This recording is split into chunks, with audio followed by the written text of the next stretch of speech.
Welcome to The Appleseed, the storytelling podcast from BYU Radio, where your family can gather for great stories from great storytellers in every episode. Stories bring us together, and we hope the stories on the show will spark memories and thoughts that you can share with the people you love. I'm your host, Sam Payne, and today we're going to bring you a folktale about Anansi the spider, the trickster from West African folklore. But first, a story from Bil Lepp, the tall tale teller from West Virginia. It's a story about swiping garden hoses. And while it's pretty outlandish, it might bring to mind thoughts for you about childhood adventures or maybe misadventures shared between you and your childhood pals. The story is called Raised on Hose Water and recorded live in the Appleseed studio. Here's Bil Lepp to tell it.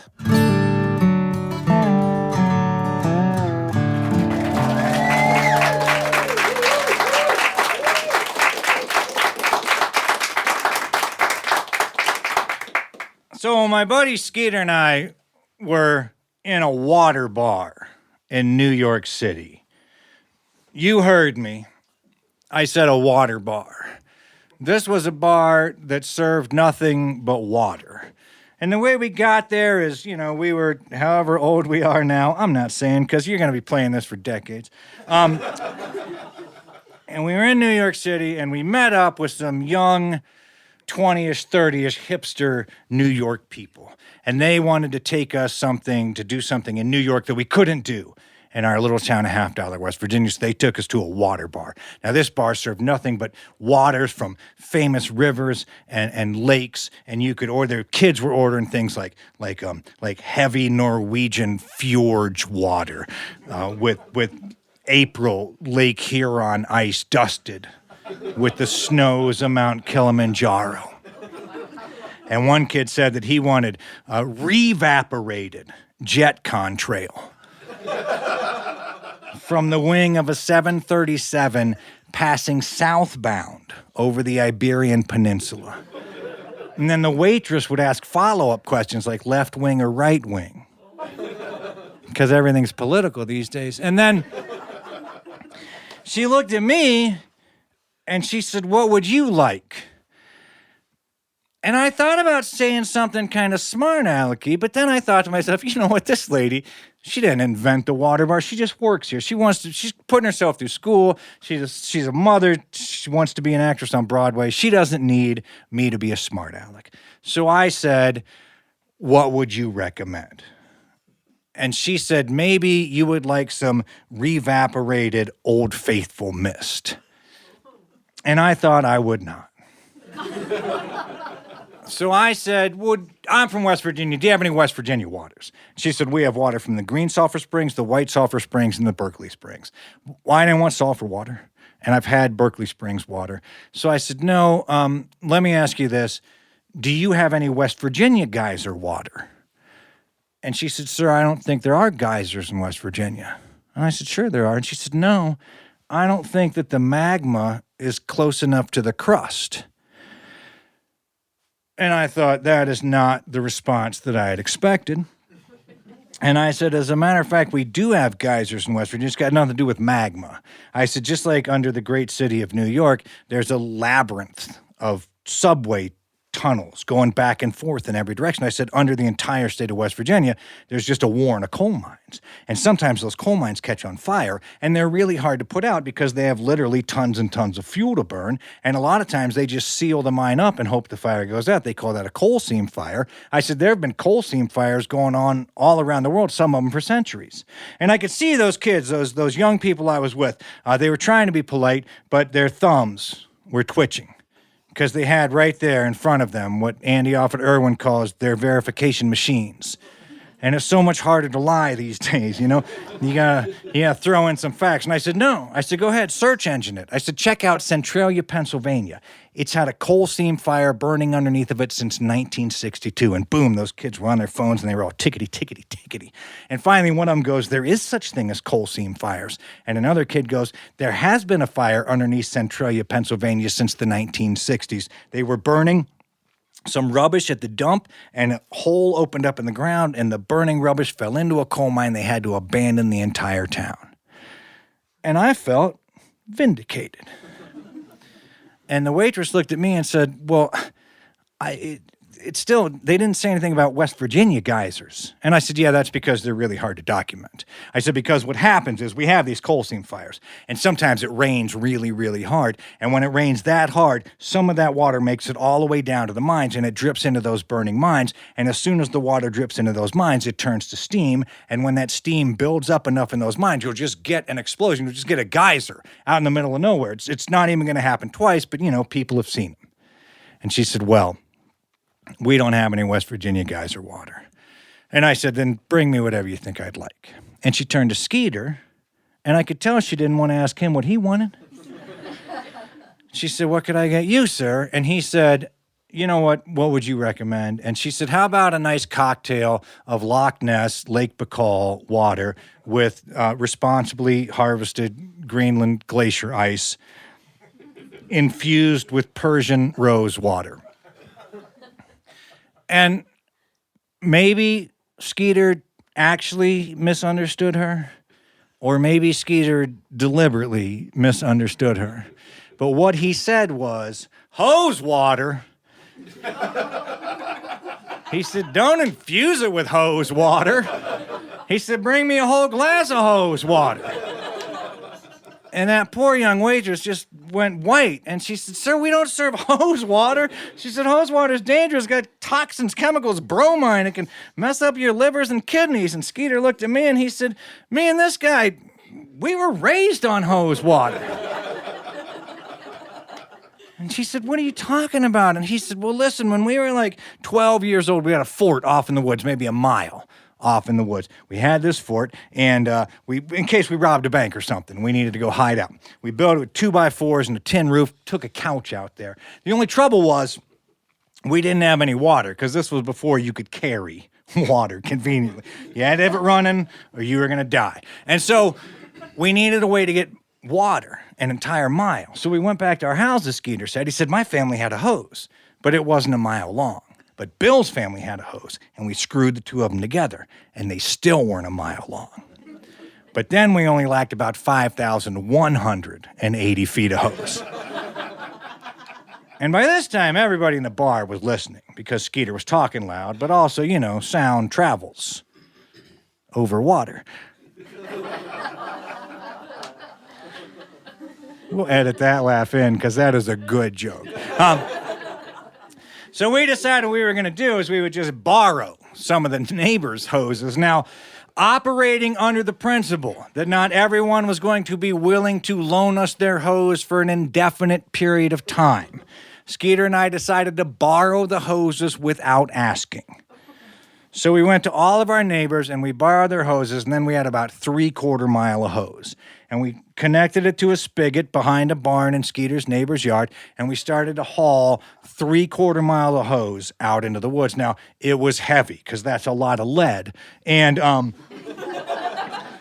it was July, so we were sweating, and pretty soon we were thirsty. And we finally got to the end of that 3/4 mile hose. Now, we were still 1/4 mile short, but that's better than a mile. And we thought, man, it'd be good to have a drink. And that's when we realized that we hadn't turned the hose on. So we had to walk all the way back, turn the hose on, then walk all the way back to get a drink. And after that, we resolved we were never going to forget to turn that hose on. But we didn't have like a nozzle to put at the end. So when we were done, we just tied in a knot like that. And it didn't slow the water completely, but it was just a trickle. But that way, we always had water. And Skeeter stopped talking. And he looked at me like it was my turn. And I thought a little scripture would be useful here. So I said, Proverbs 9:17, stolen water always tastes sweeter. And Skeeter said, especially through a stolen hose. And I said, we also had a goat out there. So we had a goat, because we had a lot of bramble, a lot of like blackberry bushes, a lot of thorns and stuff. And those are hard to clear unless you have a goat, because goats will eat anything. You put a goat out there, clear it in half a day. I said we borrowed the goat at night. from Angus Fester. Angus Fester was this mean old dairy farmer in town. He loved cattle so much that he had named all of his children after different breeds of cattle. So there was Angus Jr., there was Holstein, Hereford, Guernsey, and Jersey. Hereford and Guernsey were the twins, which doesn't make any sense. That's a geography joke. Look it up later. And then when Helen, his wife, finally had a daughter, she knew that Angus was going to name the poor girl after a breed of cow, so she said, at least make it sound feminine. And that's where Charlotte Fester got her name. But anyway, I said, we borrowed that goat from Angus Fester, and we took him out, and he would just, walk around and eat all the bramble. And then when the goat got thirsty, he'd just walk over and drink out of the hose. And those kids were like, you drank out of the same hose as a goat? And I was like, the goat didn't mind. And so I said, and then I said one time, we got done out there and we went home and we were 12. And when you're 12, what was very interesting yesterday is not interesting today. And so it might have been more than a week since we'd been out to the woods, and we were down there at the crossroads there in Half Dollar, and we were listening to an argument going on between Sheriff Hasbro, who was the law in our community. Sheriff Hasbro was the chief of police when he was 18 years old. But at that time in West Virginia, you had to be 21 to buy bullets. So his mom would have to go to the store with him to buy bullets. Eventually, he became sheriff. Wonderful, wonderful man. Sheriff Hasbro was arguing with Angus Fester. And Angus Fester was saying, Sheriff Hasbro, somebody stole my goat. And I don't think you're doing enough about it. And Sheriff Hasbro said, Fester, how am I supposed to worry about one goat when there are 380 garden hoses just gone missing? And Angus Fester said, do you think the two crimes are connected? And Sheriff Hasbro said, what would a goat have to do with 3/4 mile of garden hose? And at that moment, Skeeter and I were kind of backing out of town. But then we heard a whistling sound coming out of the sky, like a bomb. And we looked up, and a goat was descending, and it hit the ground with kind of a splat. It gets worse. And everybody turned and looked at me and Skeeter. Now, young people especially, I don't want to tell you how to live your lives, but I do want to tell you this, that if you were standing somewhere, anywhere, and a goat falls out of the sky, and everybody just assumes that you had something to do with it, you're living right. So, the goat fell out of the sky, and after the autopsy, well, it didn't take long for Sheriff Hasbro to figure out what had happened. And I just stopped talking. And everybody looked at me because they wanted to know, but they didn't want to ask. And the waitress especially didn't want to ask. But then finally, magnanimously, on behalf of everyone else, she said, well, what did happen? And I said, well, okay, first of all, the goat didn't really splat. I may have underdescribed how the goat landed. I said the goat landed in such a way that an autopsy was unnecessary. Which is a fun thing to say to a bunch of New York 30-year-old vegans. I said,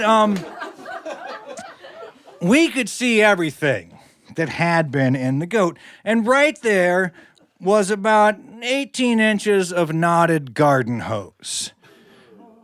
And so Sheriff Hasbro went and started walking through backyards, and pretty soon he came across that garden hose that was connected to the spigot in Skeeter's neighbor's yard, and he followed the 3/4 miles out. And I guess what had happened was that goat had gotten thirsty because we'd neglected him for a week, and he'd finally just chewed off the end of that garden hose so he could drink whenever he wanted. And while all that water running out of that hose had seeped down into the ground underneath a burning coal mine that was just underneath that goat, and when it exploded, it had sent that goat all the way to town.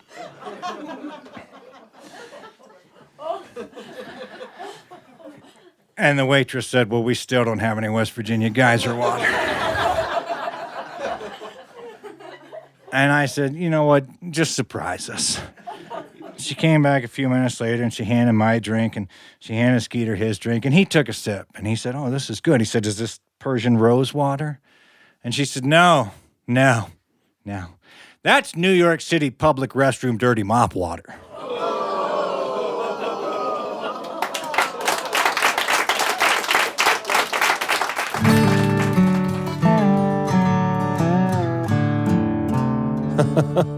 Bil Lepp with Raised on Hose Water. Bill's story rang a lot of bells for me. For example, I had a pet goat when I was a kid. We called him Goaty. I drank a lot of water out of the garden hose, too, when I was a kid. And there was a certain technique to that. Our favorite way was to point the hose straight up in the air, and the water would form a kind of bubbler, and you'd suck water right off the top. It was our favorite way because that's just how the drinking fountain at the northwest corner of the city park worked. It was just a metal pipe rising up a few inches from a concrete housing, and water bubbled up vertically from it constantly. There was no handle or anything to turn the water on or off even. It just ran all the time. And it was set in what looked like a big square roadside monument made of red stones, the kind of monument on which you might see a historical plaque. But on this monument, there was just a pipe bubbling up cool water. And there's no detail so small that once you have it in your mind, can't unlock a host of memories. That drinking fountain was the center place for trips across town to ride the gravel pit trails on our bikes, or afternoons on the swings at the park nurturing our very earliest crushes in childlike conversation, or even once a year for the whole town to gather in town-wide water fights sponsored by the fire department. And those memories are just that, memories. The experiences are long gone.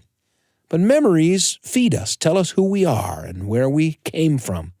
And bringing some of the best ones back is as simple as driving back through my hometown, driving up Main Street past the drinking fountain that's still there at the northwest corner of the city park. Or as simple as listening to a tale, however tall, from a storyteller like Bil Lepp. And that's where Bill's story took me. Where did it take you? And who will you take along?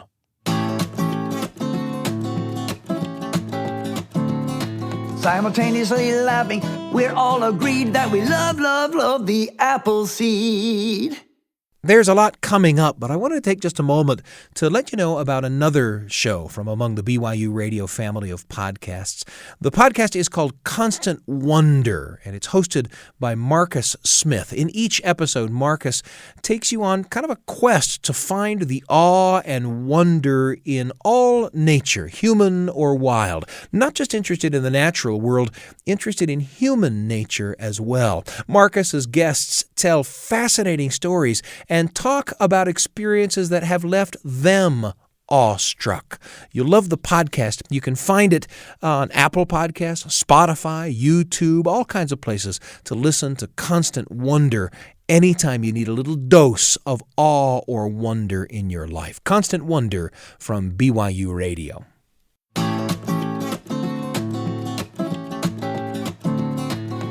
Tell me some more. Okay, I'll proceed with my story inspired by the apple seed. It's a pleasure to be with you on the Apple Seed, where we have one more story for you. This one featuring Anansi the spider, the trickster from West African folk stories.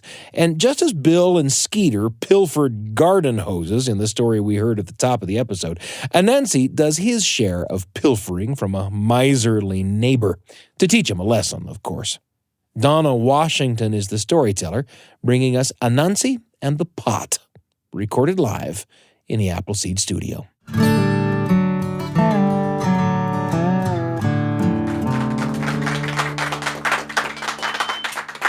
So one of my absolute favorite characters is the spider from West Africa.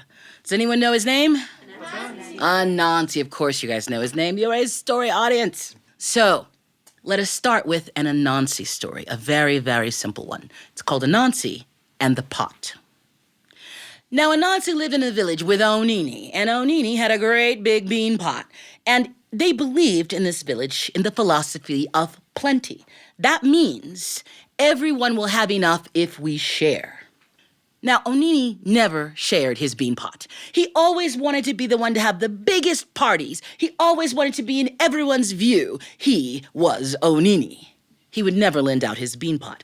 Anansi thought he should take him down a peg or two. And so he came over to Onini's house and he asked to borrow his bean pot. And Onini said, absolutely not. You can't borrow me my bean pot. I know how you are, Anansi. You'll break it. No. I just want to borrow it. No, you can't. But Anansi is annoying. How many of you know someone that just keeps at you and at you and at you and at you? And finally, Onini couldn't take it anymore. He says, okay, but you have to bring it back in 2 days. Anansi said, no problem. So that first night, Anansi has a big party. He's sharing the beans. They're having a great time. And the next day, he does not bring Onini's pot back. He brings back a little bitty pot. Onini says, what is this? Anansi said, I'm sorry, but your bean pot had a baby. Now, Onini had never seen his bean pot have a baby, but now he just took it because now he has 2 pots.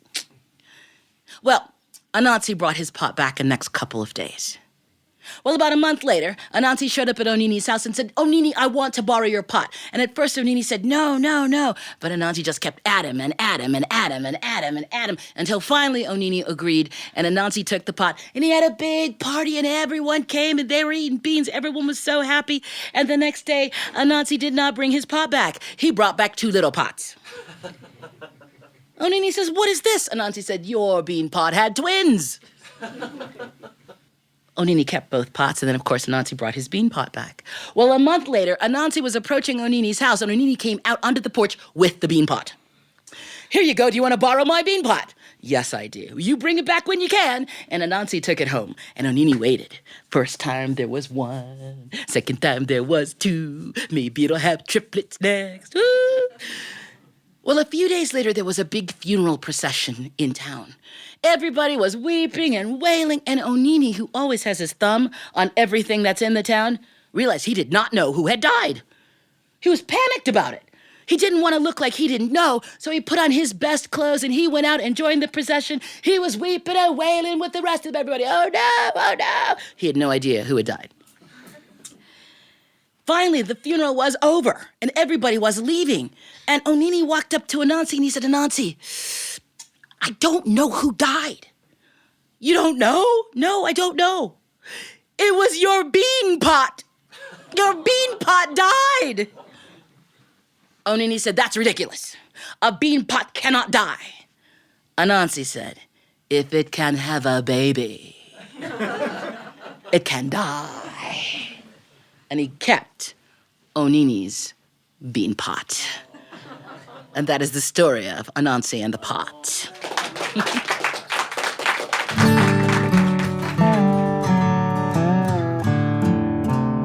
Donna Washington with her story, Anansi and the Pot. What mischief might you have gotten up to with your childhood pals? Were there consequences you can remember? And as a kid, where did you find a cool drink of water on a hot day? You might have some fun stories to share. We want to thank Bil Lepp and Donna Washington for bringing us a smile today. You've listened to their stories. Now it's time to share some of your own.